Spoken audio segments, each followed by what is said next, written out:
हरे कृष्णा। आज की कथा में आप सभी भक्तों का हार्दिक स्वागत है। भगवान श्री कृष्ण आपकी समस्त मनोकामनाओं को पूर्ण करें। भगवान श्री कृष्ण और श्रीमती राधा रानी की प्रेम की एक सच्ची कहानी। एक बार की बात है, भगवान श्री श्याम सुंदर माता अंबिका के मंदिर गए और उनसे प्रार्थना करने लगे, हे अंबिके, आप मुझ पर कृपा करो। माँ बोली, गोविंद, आप यहाँ आए हो, सायं में यशोदा मैया आपका इंतजार कर रही होंगी। अब भगवान श्री कृष्ण कुछ नहीं बोले। तब माता अंबिके बोली, ठीक है, मैंने आपका एक रूप मैया के पास स्थापित कर दिया है ताकि आपकी माँ आपकी विरह में रोवे ना। तब माँ अंबिका बोली, अब आप बताओ कन्हैया, क्या प्रार्थना है आपकी। कन्हैया बोले, एक बात बताओ माँ, सारे विश्व में सबसे कोमल वस्तु कौन सी है। माँ बोली, कन्हैया, इस दुनिया में सबसे कोमल जो दो वस्तु है वो मैंने बनाई है, एक श्री राधा रानी और दूसरे आप श्री कृष्ण। कन्हैया आश्चर्यजनित अवस्था में बोले, माँ, ये तो मैं जानता हूँ कि श्री राधा रानी अति कोमल है, पर मैं भी कोमल हूँ, ये तो मुझे आज पता चला है। आज आपसे एक विनय करता हूँ, मुझे आशीर्वाद दीजिए माँ। तब माँ अंबिका बोली, कन्हैया, भला आपको आशीर्वाद की क्या ज़रूरत है, फिर भी बताओ कन्हैया, आपको कौन सा आशीर्वाद चाहिए। तब श्याम सुंदर कान्हा जी ने कहा, हे अंबिका माँ, एक आशीर्वाद दीजिए, बस एक आशीर्वाद। जैसा आपने कहा कि मैं अति कोमल हूँ, तब मुझे आशीर्वाद दीजिए कि मैं जो चाहूँ वही बन जाऊँ। माँ मुस्कुराई और बोली, जाओ कन्हैया, आपको दे दिया मैंने वो आशीर्वाद, आप जो चाहोगे वही बन जाओगे। कन्हैया अति प्रसन्न हुए और अपने घर चले गए। तब कन्हैया ठीक श्री राधा रानी के सम्मुख पहुँच गए। कन्हैया श्री राधा रानी के आभूषणों की तरफ देखते हैं जो कि श्री ललिता जी सजा रही थी श्री राधा रानी को। तभी श्री कृष्ण ने सोचा कि ये आभूषण कितने कठोर हैं, जो मेरी राधा रानी को कष्ट देते होंगे। वो इन कठोर आभूषणों को पहन जरूर लेती हैं, लेकिन केवल और केवल मेरी प्रसन्नता के लिए कि मैं सुखी रहूं। परंतु इतनी सुंदर और इतनी कोमल श्री राधा रानी को इन आभूषणों की क्या आवश्यकता। ये देखो, ये कर्ण झुमका कैसे इनके कोमल कानों को कष्ट दे रहा है। गले में लंबा हार तो देखो, इतनी कोमल, और ऊपर से लंबा हार, कैसे झुकी झुकी चल रही है मेरी कोमलांगी राधा। साड़ी तो देखो कितनी भारी, नथ बेसर कोमल नासिका को जकड़ कर बैठी है। तब श्री कृष्ण बोले, अंबिका माँ ने मुझे कहा है कि मैं अत्यंत कोमल हूँ इस पूरी सृष्टि में, और अब तो मैंने उनसे वरदान भी ले लिया है कि मैं जो चाहूँ वो बन जाऊँ। तब कन्हैया जी उसी समय अपने एक रूप से श्री राधा रानी के सारे आभूषण बन गए। उनकी साड़ी, लहंगा, कांचुकी, सिंदूर, महावर, नथ, बेसर, करधनी, अंगूठी, सब कन्हैया स्वयं ही बन गए, क्योंकि वो अति कोमल है।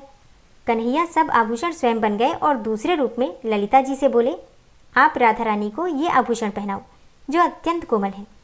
तब राधा रानी अट्टहास करती हुई बोली, ललिता जी, नंदगांव के आभूषण कोमल भी होते हैं।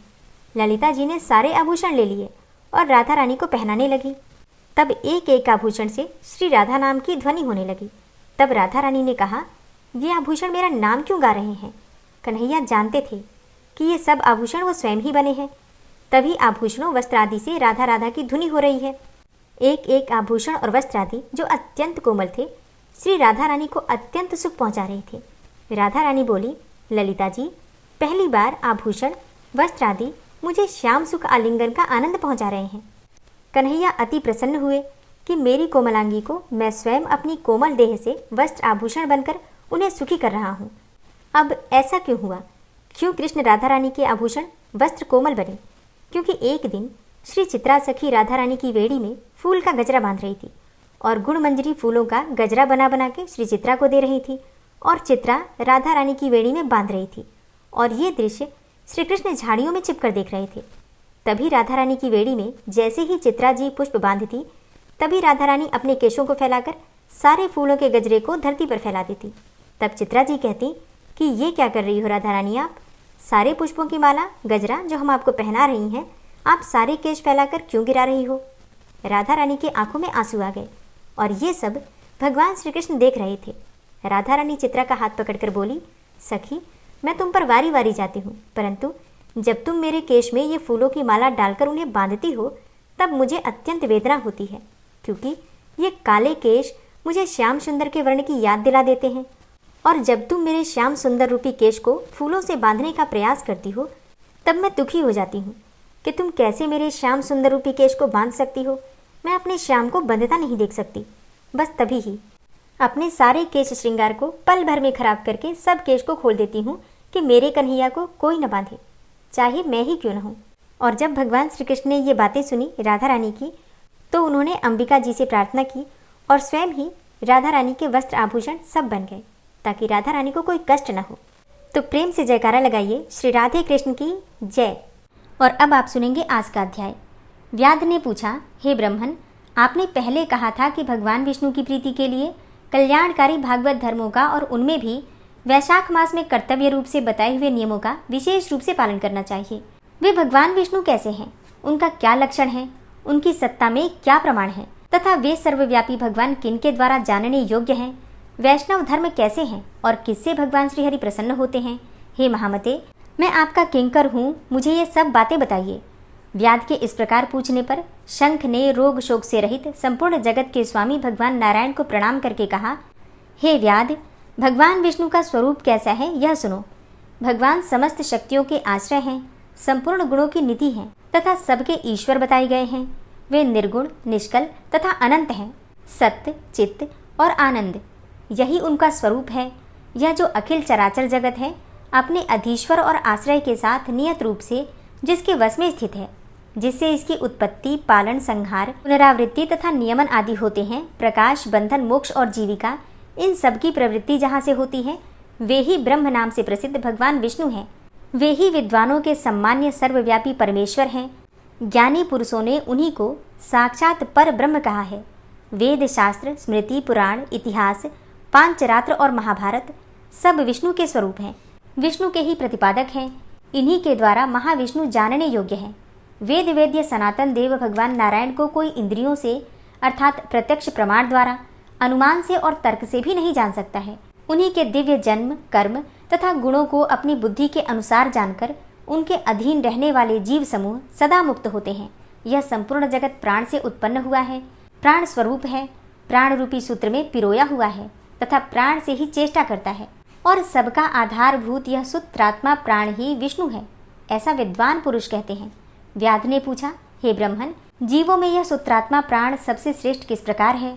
शंख ने कहा, व्याध, पूर्व काल में सनातन देव भगवान नारायण ने ब्रह्मा आदि देवताओं की सृष्टि करके कहा, देवताओं, मैं तुम्हारे सम्राट के पद पर ब्रह्मा जी की स्थापना करता हूँ। यही तुम सबके स्वामी हैं। अब तुम लोगों में से जो सबसे अधिक शक्तिशाली हो, उसे तुम स्वयं ही युवराज के पद पर प्रतिष्ठित करो।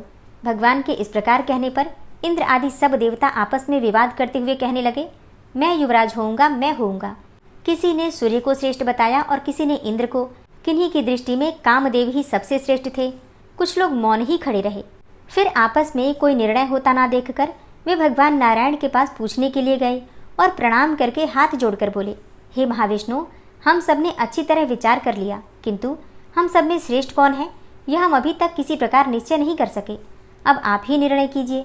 तब भगवान विष्णु ने हंसते हुए कहा, इस विराट ब्रह्मांड रूपी शरीर से जिसके निकल जाने पर वह गिर जाएगा और जिसके प्रवेश करने पर वह पुनः उठकर खड़ा हो जाएगा, वही देवता सबसे श्रेष्ठ है।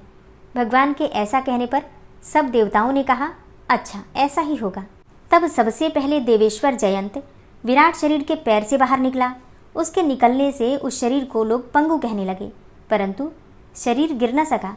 यद्यपि वह चल नहीं पाता था, तो भी सुनता, पीता, बोलता, सूंघता और देखता हुआ पूर्ववत स्थिर रहा। तत्पश्चात गुह्य देश से दक्ष प्रजापति निकलकर अलग हो गए। तब लोगों ने उसे नपुंसक कहा, किंतु उस समय भी वह शरीर गिर न सका। उसके बाद विराट शरीर के हाथ से सब देवताओं के राजा इंद्र बाहर निकले। उस समय भी शरीरपात नहीं हुआ। विराट पुरुष को सब लोग हस्तहीन अर्थात लूला कहने लगे। इसी प्रकार नेत्रों से सूर्य निकले। तब लोगों ने उसे अंधा कहा और काना कहा। उस समय भी शरीर का पतन नहीं हुआ। तदनंतर नासिका से अश्विनी कुमार निकले, किंतु शरीर नहीं गिर सका। केवल इतना ही कहा जाने लगा कि यह सूंघ नहीं सकता। कान से अधिष्ठात्री देवियां दिशाएं निकली। उस समय लोग उसे बधिर कहने लगे, परंतु उसकी मृत्यु नहीं हुई। तत्पश्चात जिह्वा से वरुण देव निकले। तब सब लोगों ने यही कहा कि यह पुरुष रस का अनुभव नहीं कर सकता, किंतु देहपात नहीं हुआ। तदनंतर वाक इंद्रिय से उसके स्वामी अग्निदेव निकले। उस समय उसे गूंगा कहा गया, किंतु शरीर नहीं गिरा।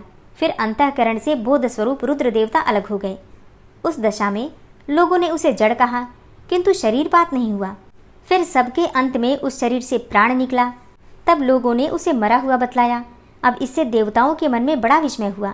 वे बोले, हम लोगों में से जो भी इस शरीर में प्रवेश करके इसे पूर्ववत उठा देगा, जीवित कर देगा, वही युवराज होगा। ऐसी प्रतिज्ञा करके सब क्रमशः उस शरीर में प्रवेश करने लगे। जयंत ने पैरों में प्रवेश किया, किंतु वह शरीर उठा नहीं।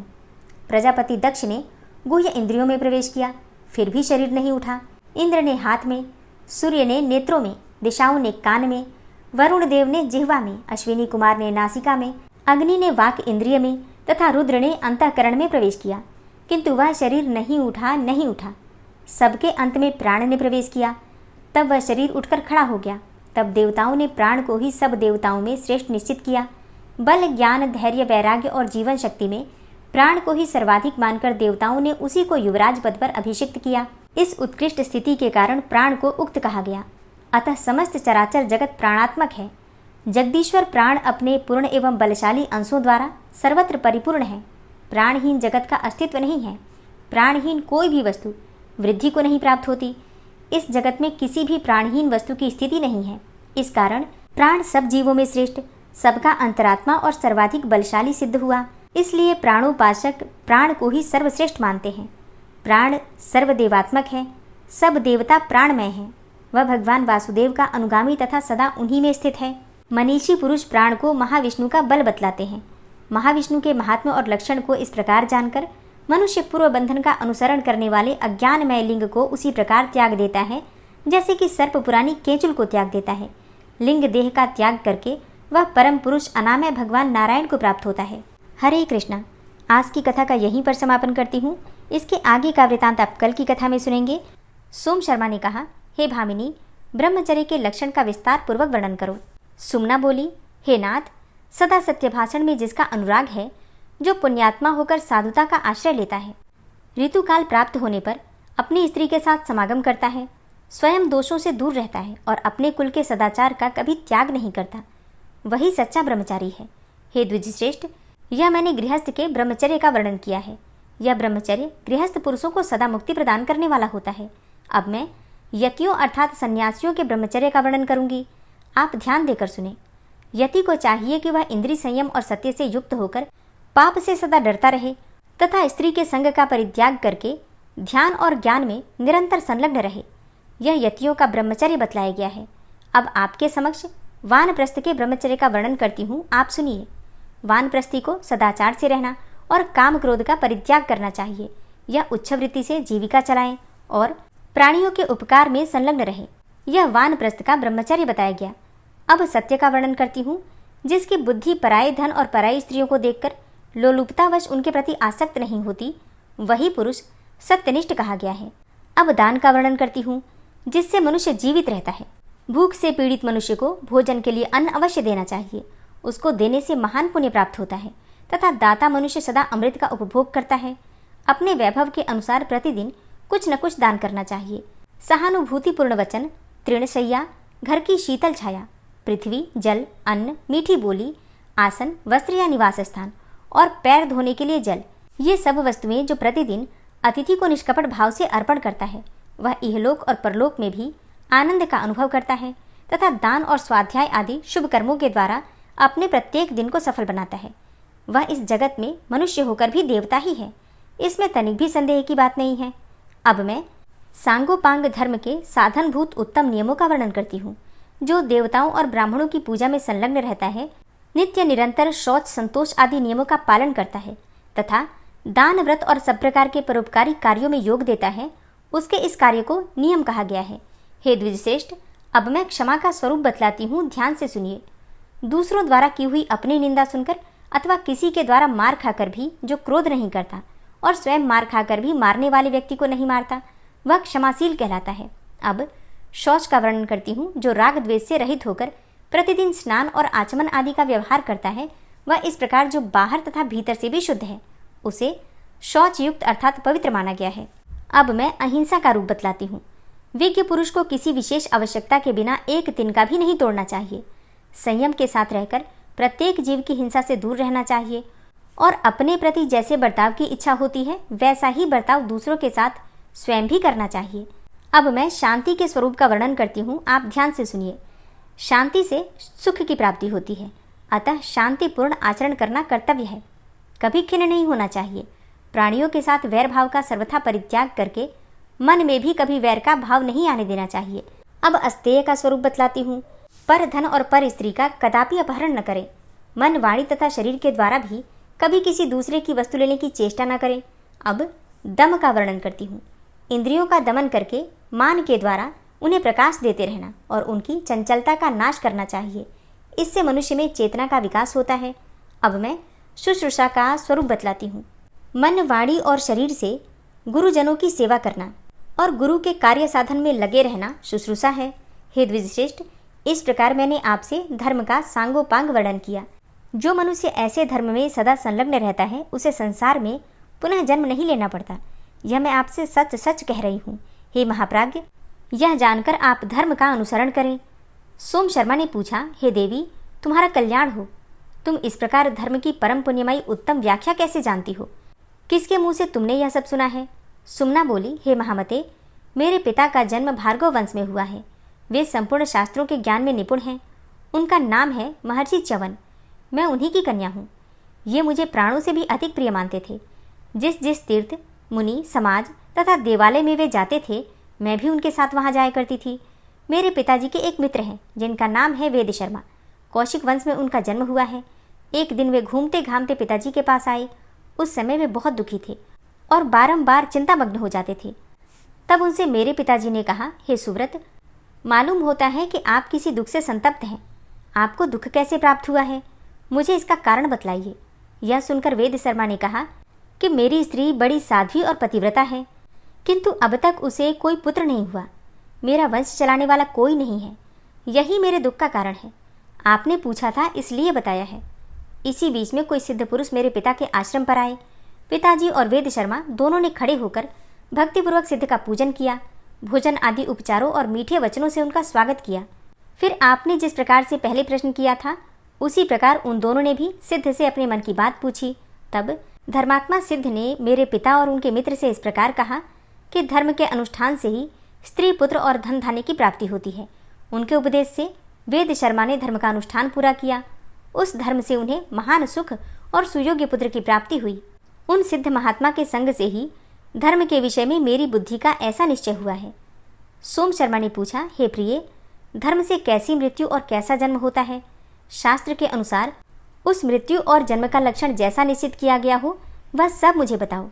सुमना बोली, हे प्राणनाथ, जिसने सत्य, शौच, क्षमा, शांति, तीर्थ और पुण्य आदि के द्वारा धर्म का पालन किया है, उसकी मृत्यु का लक्षण बतलाती हूँ। धर्मात्मा पुरुष को मृत्यु के समय कोई रोग नहीं होता। उसके शरीर में कोई पीड़ा नहीं होती। श्रम, ग्लानि, स्वेद और भ्रांति, ये उपद्रव भी नहीं होते। गीत ज्ञान विशारद, दिव्य रूपधारी गंधर्व और वेद पाठी ब्राह्मण उसके पास आकर मनोहर स्तुति किया करते हैं। वह स्वस्थ रहकर सुखदायक आसन पर विराजमान होता है अथवा देव पूजा में बैठा होता है। ऐसा भी हुआ करता है कि धर्मपारायण बुद्धिमान पुरुष मृत्यु काल में स्नान के लिए तीर्थ स्थान में पहुंचा हुआ हो। अग्निहोत्र, गृह, गौशाला, देव मंदिर, बगीचा, पोखरा, पीपल या बड़ का वृक्ष तथा पाकर अथवा बेल का पेड़, ये मृत्यु के लिए पवित्र स्थान माने गए हैं। धर्मात्मा पुरुष धर्मराज के दूत को प्रत्यक्ष देखता है। वे स्नेह से युक्त और मुस्कुराते हुए दिखाई देते हैं। वह मरने वाला जीव स्वप्न, मोह तथा क्लेश के अधीन नहीं होता। धर्मराज के दूत उससे कहते हैं, हे महाभाग, परम बुद्धिमान धर्मराज आपको बुला रहे हैं। दूतों की यह बात सुनकर उसे मोह और संदेह नहीं होता। उसका चित्त प्रसन्न हो जाता है। वह ज्ञान विज्ञान से संपन्न होकर भगवान श्री विष्णु का स्मरण करता है और संतुष्ट एवं हृष्ट चित्त होकर उन दूतों के साथ चला जाता है। सोम शर्मा ने पूछा, हे भद्रे, पापियों की मृत्यु किन लक्षणों से युक्त होती है, उसका भी विस्तार पूर्वक वर्णन करो। तब सुमना बोली, हे प्राणनाथ, सुनिए, मैं महापातकी मनुष्यों की मृत्यु के स्थान और चेष्टा का वर्णन करती हूँ। दुष्टात्मा पुरुष विष्ठा और मूत्र आदि अपवित्र वस्तुओं से युक्त और पापियों से भरे हुए भूभाग में रहकर बड़े दुख से प्राण त्याग करता है। चांडाल के स्थान पर जाकर दुखपूर्वक मरता है। गधों से घिरी हुई भूमि में, वैश्या के भवन में तथा चमार के घर में जाकर वह मृत्यु को प्राप्त होता है। हड्डी, चमड़े और नखों से भरी हुई पृथ्वी पर पहुंचकर दुष्टात्मा पुरुष की मृत्यु होती है। अब मैं उसे ले जाने की इच्छा से आए हुए यमदूतों की चेष्टा का वर्णन करती हूँ। वे अत्यंत भयानक घोर और दारुण रूप धारण किए आते हैं। उनके शरीर अत्यंत काले, पेट लंबे लंबे और आंखें कुछ कुछ पीली होती हैं। कोई पीले, कोई नीले और कोई अत्यंत सफ़ेद होते हैं। पापी मनुष्य उन्हें देखकर कांप उठता है। उसके शरीर से बारंबार पसीना छूटने लगता है। अब मैं दुखी जीव की चेष्टा बताती हूँ। लोभ और स्वाद से मोहित होकर पापी पुरुष जो पराये धन और पराई स्त्रियों का अपहरण किए रहते हैं, पहले दूसरे से ऋण लेकर बाद में उसे चुका नहीं पाते तथा असत प्रतिग्रह आदि जो अन्य बड़े बड़े पाप किए रहते हैं। सारांश यह कि मृत्यु से पहले वे जितने भी पाप का आचरण किए रहते हैं, वे सभी महापापी के कंठ में आकर उसके कफ को रोक देते हैं और दुस्सह दुख पहुँचाते हैं। असह्य पीड़ा से उसका कंठ घरघराने लगता है। वह बारंबार रोता और माता पिता, भाई, पत्नी तथा पुत्रों का स्मरण करता है। फिर महापाप से मोहित होकर वह सबको भूल जाता है।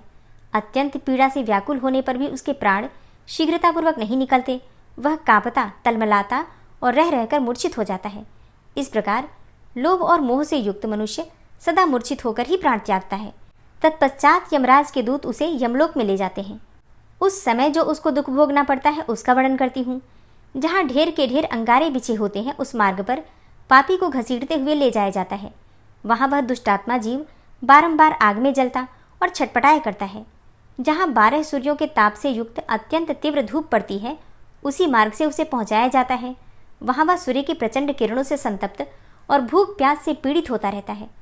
यमदूत प्यास से उसे गदा, डंडे और फरसों से मारते, कोड़ों से पीटते तथा गालियाँ सुनाते हैं। तदनंतर वे पापी को उस मार्ग पर ले जाते हैं जहाँ जाड़ा अधिक पड़ता है और ठंडी हवा का झोंका सहना पड़ता है। पापी पुरुष शीत से पीड़ित होकर उस मार्ग को तय करता है। यमदूत उसे घसीटते हुए नाना प्रकार के दुर्गम स्थानों में ले जाते हैं। इस प्रकार देवता और ब्राह्मणों की निंदा करने वाले संपूर्ण पापों से युक्त दुष्टात्मा पापी पुरुष को यमराज के दूत यमलोक में ले जाते हैं। वहां पहुंचकर वह दुष्टात्मा यमराज को काले अंजन की राशि के समान देखता है। वे उग्र, दारुण और भयंकर रूप धारण किए भैंसे पर सवार दिखाई देते हैं। अनेकों यमदूत उन्हें घेरे खड़े रहते हैं। साथ ही सब प्रकार के रोग और चित्रगुप्त भी उपस्थित होते हैं। हे द्विजश्रेष्ठ, उस समय भगवान धर्मराज का मुख विकराल दाढ़ों के कारण अत्यंत भयानक और काल के समान प्रतीत होता है। यमराज धर्म में बाधा डालने वाले उस महापापी दुष्ट को देखते और अत्यंत दुखदायी दुस्सह अस्त्र शस्त्रों द्वारा पीड़ा पहुंचाते हुए उसे कठोर दंड देते हैं। वह पापी 1000 युगों तक नाना प्रकार की यातनाओं में पकाया जाता है। इस प्रकार दुष्ट बुद्धि वाला पापात्मा मनुष्य अपने पाप का उपभोग करता है। तत्पश्चात वह जिन जिन योनियों में जन्म लेता है उसका भी वर्णन करती हूँ। कुछ काल तक कुत्ते की योनि में रहकर वह दुष्टात्मा अपना पाप भोगता है। उसके बाद व्याघ्र और फिर गधा होता है। तदनंतर बिलाव, सुअर और सांप की योनि में जन्म लेता है।